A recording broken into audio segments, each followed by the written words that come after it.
Students, today I am here with another new poem, 2.6, Money. This poem is written by William H. Davis. We are going to learn about the poet, about his life. William H. Davis, William Henry Davis, was born in 1871 in Newport. He was a Welsh poet and a writer. He had a struggleful life and he spent an important part of his life as a tramp or hobo in the United Kingdom and the United States. म्हणजे William Henry Davis यांनी आपल्या आयुष्याचा महत्त्वाचा भाग हा एक tramp किंवा होबो म्हणून घालवला. What is mean by tramp? Tramp means tramp म्हणजे मराठीमध्ये भटका और होबो मीन्स होमलेस, बेघर असलेला. तर अशा पद्धतीने त्यांनी त्यांचं आयुष्य हे तिथं घालवलं. He became a peddler and street singer in England.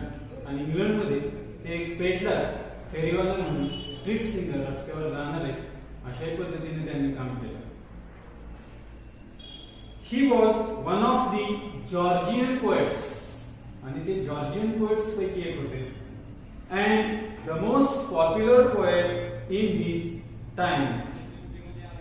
After several years of a wandering life, he published his first volume, The Soul's Destroyer and Other Poems.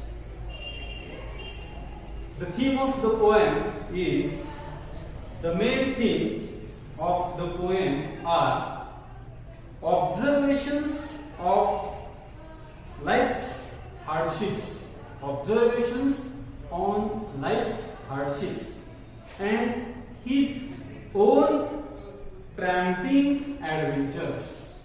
These are the main themes of the poem. Now we are going to learn about the poem Money.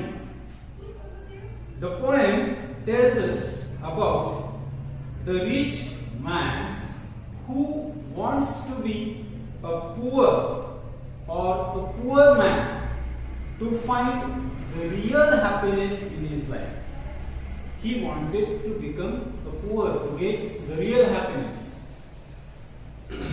Money, the poem Money or the money is the most important thing, but doesn't mean everything in life. आपल्या जीवनामध्ये पैसे हे खूप महत्त्वाची गोष्ट आहे, परंतु सर्व काही पैसेच असं नाही. We can't buy happiness with it. आपण पैशाने आनंद विकत घेऊ शकत नाही. We can't earn satisfaction. The poet compares the happiness of rich man and poor man in this poem. He has compared the happiness of rich man and the poor man in this poem. He says that now he doesn't have money but has true friends. The poet has told us about his life, about his condition in this poem. The poet says in the past he had many friends. There were many friends, but they were false. But now he has a few friends, but these friends are true friends, are real friends. So, students, now I am going to read the first stanza of the poem. When I had money, oh, I knew no joy till I went poor. For many, as a false man, a friend, came knocking all day at my door. In this stanza, the poet says, or the poet is recalling his past. कवीला त्याचा भूतकाळ या first स्टांजामध्ये तो त्याचा स्वतःचा भूतकाळ व्यतीत करण्याचा किंवा सांगण्याचा तो प्रयत्न करतोय. And so he says, when I had money, oh, the word or the expression oh expresses the poet's feelings. इथं कवीच्या फिलिंग्स इथं कवीने काय केलेलं आहे त्या शब्दातून व्यक्त केलेलं आहे. When I had money oh means it indicates the poet's negative attitude about it. When he had money oh means he is nervous now. If I had money, I was not happy. जरी माझ्याकडे पैसे होते तरी मी फार आनंदी काय असा नव्हतो. So it shows or it indicates the negative approach, negative attitude of the poet about money. So he says, when he was rich, he had money. He didn't know the happiness. But now he says, when I had money oh, I knew no joy till I went poor. कविता असं म्हणतोय की मी जोपर्यंत मी गरीब होत नाही तोपर्यंत मला खऱ्या अर्थानं हॅपीनेस मिळणार नाही, किंवा ज्या वेळेस माझ्याकडे खूप पैसे होते त्यावेळेस मला तो जीवनाचा खरा आनंद उपभोगता आला नाही किंवा तो मी घेऊ शकलो नाही. But now I am poor and I can get the real happiness. So here poet says, I knew no joy till I went poor. जोपर्यंत मी गरीब होत नाही तोपर्यंत रिअल हॅपीनेस खरा आनंद काय हे मला कळणार नाही. In the third line, for many a false man as a friend came knocking all day at my door. The poet in these lines, the poet says, for many a false man as a friend. मित्र म्हणून अशी बरीचशी चुकीची माणसं false man आपण की जे the friends they were not true friends. The untrue friends were coming to the poet for what purpose? To get money, because the poet had money. The poet was rich. So many friends were coming to him. बरेचसे मित्र त्याच्याकडे येत होते. So the poet says, for many a false man as a friend came knocking all day at my door. म्हणजे दररोज माझ्या दारावरती खटखट करण्यासाठी माझ्याकडे रोज माझे मित्र माझ्याकडे येत होते. आणि ते काय येत होते? कारण माझ्याकडे खूप पैसे होते. They were not coming to me. They were not coming for me. They had not care about me. They were not thinking about me. But why they were coming to me? Because they were coming to me only for money. फक्त पैशांसाठी ते माझ्याकडे येत होते. But now I am poor. Those friends are not coming to me. आता ते मित्र माझ्याकडे फारसे येत नाही. आता मित्रांची संख्या काय झालेली आहे? कमी झालेली आहे. So the poet has negative attitude about the money. In the second stanza, now I am going to read the second stanza and then explain it. Then felt I like a child that holds a trumpet that he must not blow. Because a man is dead, I dare not speak to let this false world know. In this second stanza, the poet says, then felt I like a child. The poet is comparing himself with a child. He says, I felt like a child that holds a trumpet. Trumpet means an instrument, a musical instrument. एक musical instrument म्हणून आपण त्याला, किंवा तुतारी, त्याला मराठीमध्ये आपण तुतारी असं म्हणतो. की the poet says, I was like a child. The poet compares himself with a child who had a trumpet but unable to blow it. परंतु त्याला वाजवू शकत नसणार. कवी असं म्हणतो की मी एखाद्या लहान मुलासारखं होतो. When I was rich, I was like a child. I had trumpet but I can't blow it. पण मी ते वाजवू शकत नव्हतो. Why? Because a man is dead. कारण तिथं एक मनुष्य मृत पावलेला होता. मीन्स इथं शब्दशः अर्थ न घेता आपण असंही म्हणू शकतो की there was a silent. Everywhere there was silent. And so the poet says, I can't or I was unable to blow that trumpet, that musical instrument, because the man was dead. I dare not speak to let this false world know. आणि कवी या ओळीमधून असं सांगण्याचा प्रयत्न करते की हे सगळं I don't want to share my sadness, my unhappiness to this world, to this false world. या खोट्याच्या जगाबरोबर मला माझं दुःख काय करायचं नाहीये, शेअर करायचं नाही. मला ते त्यांना सांगायचं नाही. का सांगायचं नाहीये? कारण this world is false and it will get the benefit from it also. कारण त्यातूनही ते जग इतकं सेल्फिश आहे, इतकं स्वार्थ आहे की त्यातूनही ते स्वतःचाच काय करून घेईल, तर फायदा करून घेईल. हे स्वतःचाच विचार करेल असं त्या कवीला असं तिथं वाटत आहे.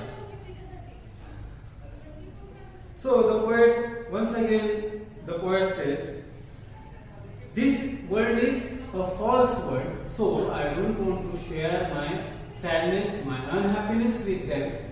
I am unable to play, I am unable to blow that trumpet. If I had it, जरी माझ्याकडे ते होतं तरी मी ते वाजवू शकत नव्हतो. इथं कदाचित कवीला इथं असंही म्हणायचं असेल की I had a money but I was not rich. आता इथं रिचचा अर्थ काय? श्रीमंत. कुठल्या अर्थाने, कोणत्या अर्थाने? आनंदाच्या दृष्टीनं तो श्रीमंत नव्हता. त्याला तितका आनंद त्यापासून मिळत नव्हता. Now I am going to read the third stanza. Much have I thought of life and seen how poor men's hearts are ever light, and how their wives do hum like bees about their work from morn till night. In this third stanza, the poet says us about his journey. The poet says, in this stanza, the poet traveled all around the world. Much have I thought of life. Much have I thought of life means the poet traveled all around the world. कवीने जगभर प्रवास केला. And seen how poor men's hearts are ever light. आणि त्यानं पाहिलं, त्यानं अनुभवलं. The poet experienced that the poor men's heart are light. Means the poor men's heart are light. त्यांचं हृदय खूप हलकं आहे असा अर्थ घ्यायचा का? तर नाही. The poet, through this line, the poet wants to say that these poor people are free from sorrows, free from sadness. They are tension free. तर हे गरीब माणसं कशी आहेत, कशी असतात? तर टेन्शन फ्री असतात. Without sorrow, without sadness. Always they are happy. They do not have money. They have not sufficient money, but they are happy. They have happiness. And so the poet says, much have I thought of life and seen how poor men's hearts are ever light. Means they are worry free, they are tension free. And these poor people do not have or do not expect anything from life. They are without expectations, or their expectations are small or little expectations. त्यांच्या अपेक्षा जरी असतील तरी गरीब माणसांच्या अपेक्षा ह्या किती असतात? खूप छोट्याशा अपेक्षा असतात, खूप थोड्याशा अपेक्षा असतात, खूप सर्वसाधारण अपेक्षा असतात. दे डू नॉट और दे डोंट एक्सपेक्ट और they don't have the high expectations. त्यांच्याकडे खूप हाय एक्सपेक्टेशन्स नसतात, खूप उच्च प्रतीच्या अशा काही अपेक्षा त्यांच्या नसतात. So they are happy. आणि म्हणून ते आनंद आहे. कारण जीवनामध्ये दुःख येतं कोणत्या कारणानं? की जेव्हा आपल्याला अपेक्षा पूर्ती होत नाही, आपली अपेक्षा भंग होतो आणि त्याच वेळेस आपल्याला दुःख येतं. म्हणून कवी इथं असं म्हणतो की these poor people are happy. Why they are happy? Because they are careful, because they are without expectations. They do not have any expectations from anyone. त्यांना कुणाकडूनही अपेक्षा नाही, आणि जिथं अपेक्षा नाही तिथं दुःख नाही. आणि आपल्यालाही माहिती आहे की दुःखाचं मूळ कारण काय आहे, किंवा दुःखाचं मूळ कुठं असतं? तर अपेक्षांमध्ये असतं. जिथं आपल्या अपेक्षाच पूर्ण होत नाही तिथं अपेक्षा पूर्ण नाही झाल्या की आपल्याला दुःख वाटायला येतं. आणि गरीब लोक आनंदी का वाटतात आपल्याला?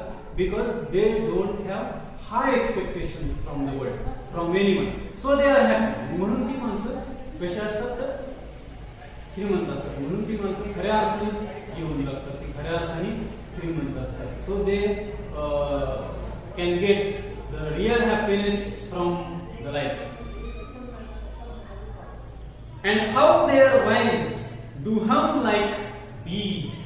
The wives of the poor man hum like bees. Wives means patni. And the poor wives, the poor man's wives, the wives of the poor people are humming like bees. Humming means इथं गुणगुणणे किंवा singing, गाणं गाणे असा त्याचा आपण अर्थ घ्यायचा. मनाशी गुणगुणणे. When we are happy, we sing something. We hum like bees. आपण त्या मधमाशांप्रमाणे गुणगुणतो. ज्यावेळेस आपण आनंदी असतो त्यावेळेस आपण गुणगुणत असतो, आपण काहीतरी गाणं गुणगुणत असतो.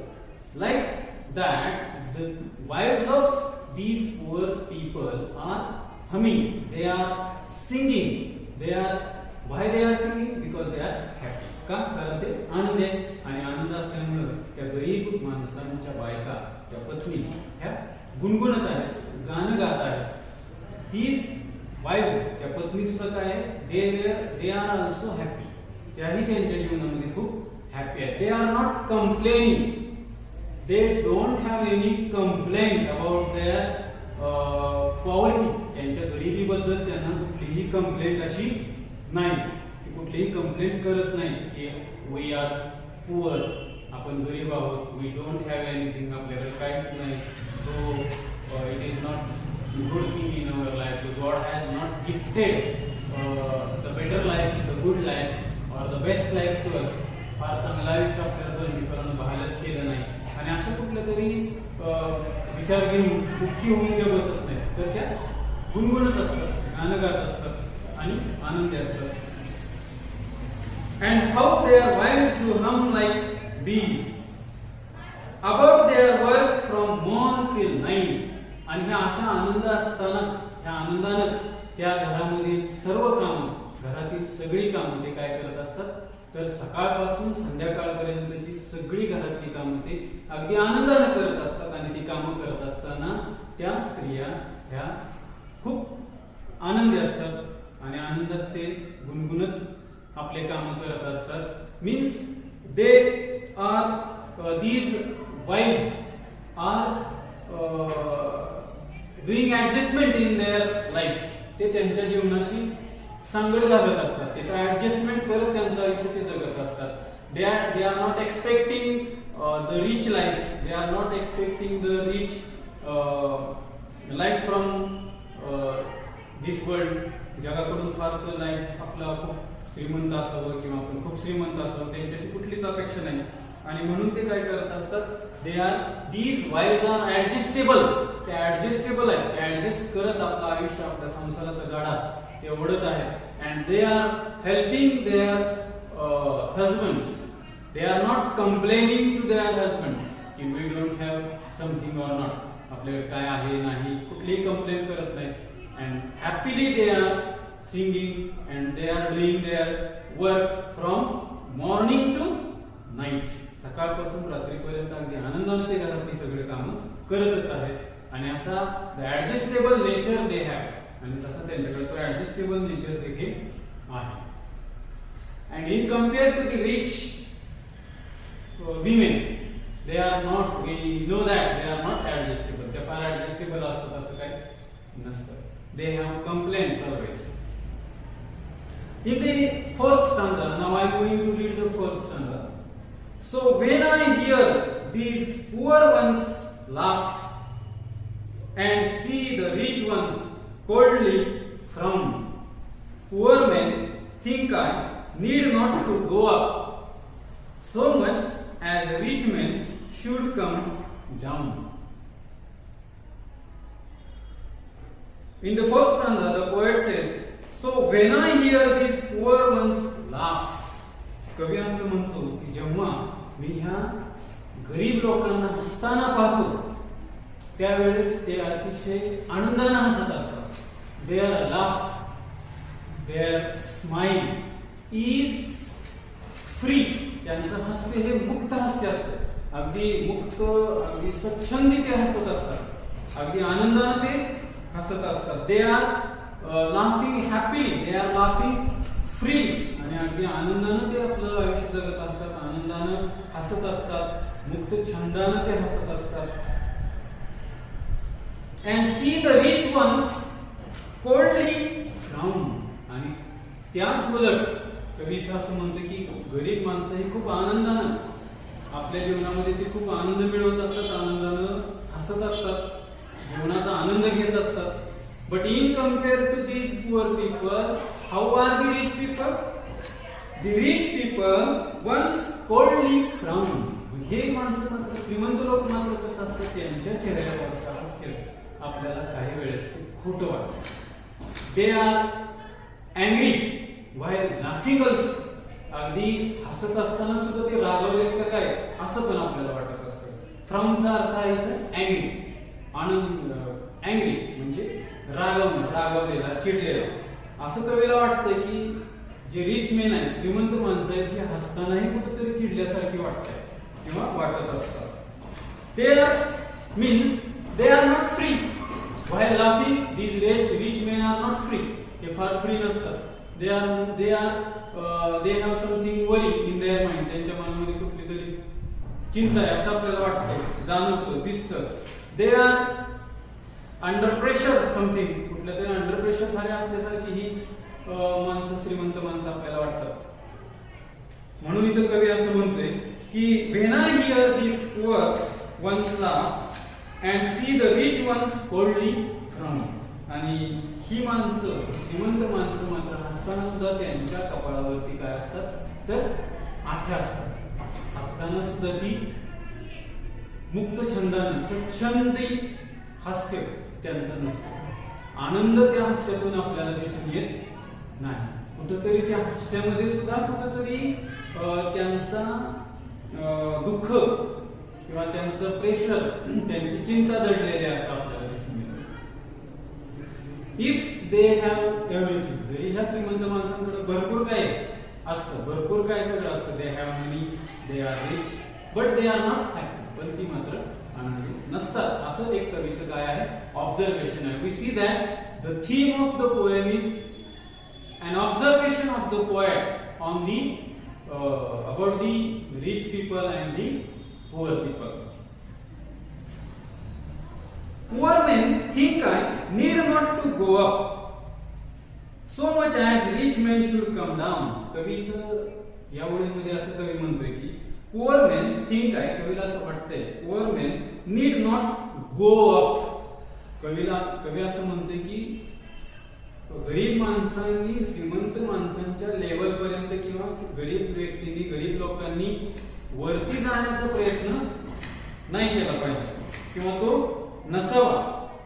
का नसावा? कवीला असं का वाटतं की गरीब लोकांनी श्रीमंत माणसांच्या लेवल पर्यंत येण्याचा प्रयत्न करू नये? का असं कवीला वाटतं? Because the poet think these poor people will lose their happiness while they try to come to the level, come to the rich level. कवीला असं वाटतं की जेव्हा ही गरीब माणसं श्रीमंत माणसांच्या ओळीत यायला बघतील त्यावेळेस ही गरीब माणसं त्यांचा खरा आनंद काय करून बसतील? हरवून बसतील. म्हणून कवीला असं वाटतंय की ह्या गरीब माणसांनी गरीब लोकांनी कुठल्याही प्रकारे श्रीमंत लोकांच्या पर्यंत किंवा त्यांच्या लेवलला जाण्याचा प्रयत्न करू नये. कारण जर तसं केलं तर they will lose the real happiness in their life. तर ते त्यांच्या जीवनातला खरा आनंद हरवून बसतो. So much as rich main should come down.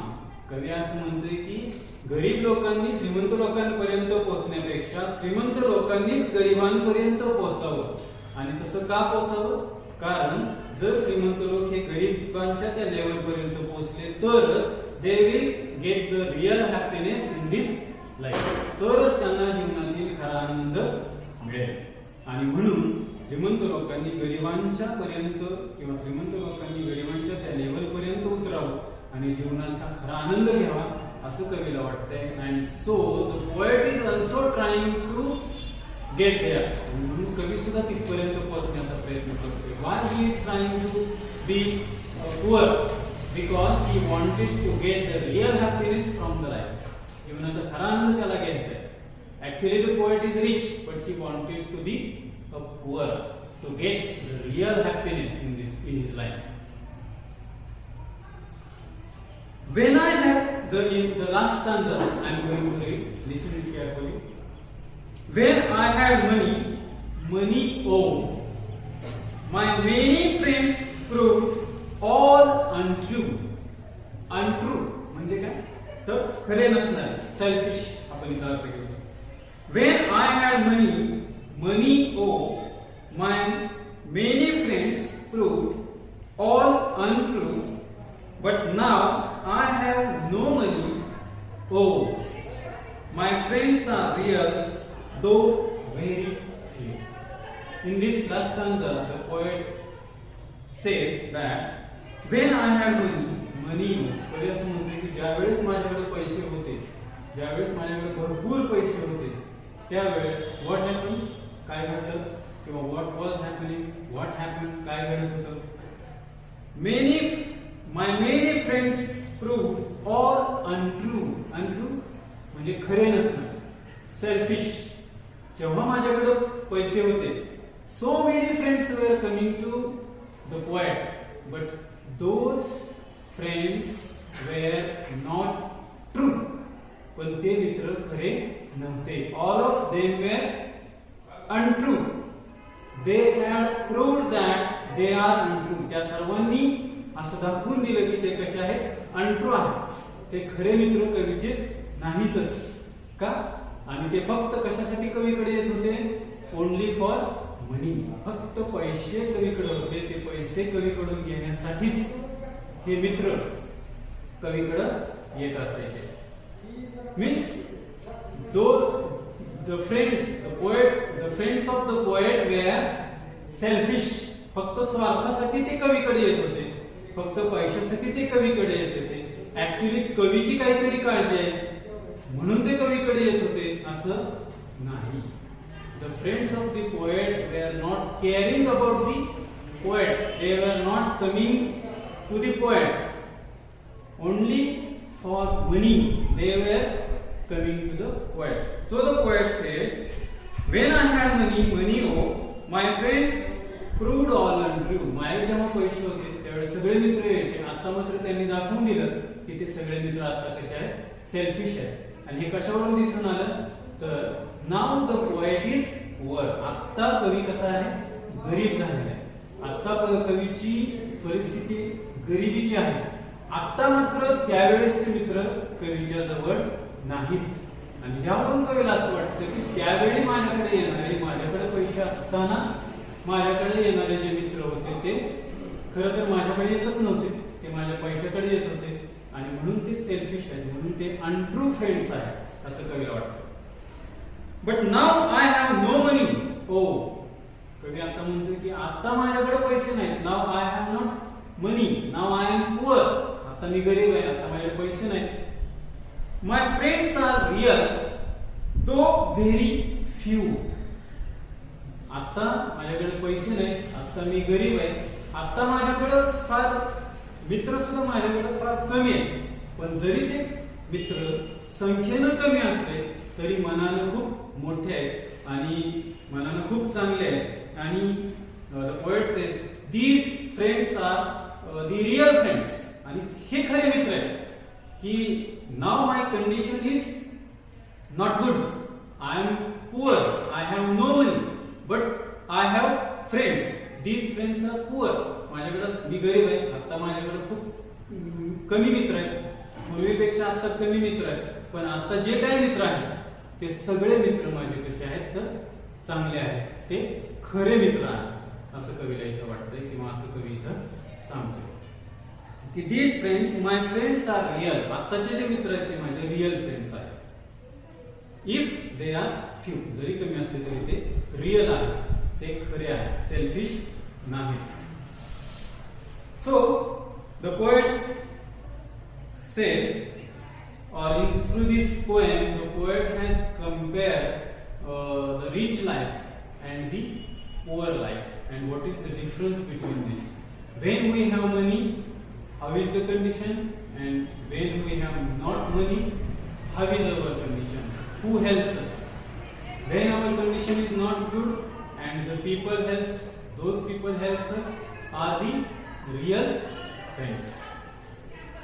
So, in this present poem, or the present poem gives a message that through this poem, the poet has given us a message that money does not bring happiness. कवीने इथे एक असा आपल्याला message दिला आहे की पैशाने आपण आनंद विकत घेऊ शकत नाही किंवा पैशामुळे आपल्याला आनंद मिळत नाही.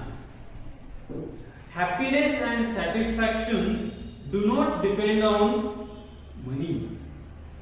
आनंद आणि समाधान हे पैशावरती अवलंबून नसते. आनंद त्याचबरोबर समाधान हे आपल्यावर डिपेंड असतं, आपल्या समजण्यावर डिपेंड असतं. ते पैशावर कधीच डिपेंड नसतं किंवा पैशामुळे आपल्याला जीवनामध्ये आनंद कधीच मिळू शकत नाही. So we should be rich by heart, not with money.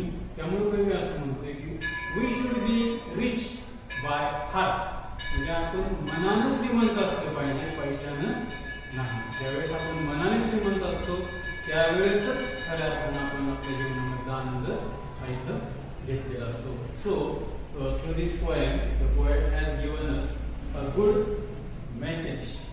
So we should we have to stop here now. If you have any doubt about this poem, about any line, about any word, you can ask me or you can contact me. Thank you very much.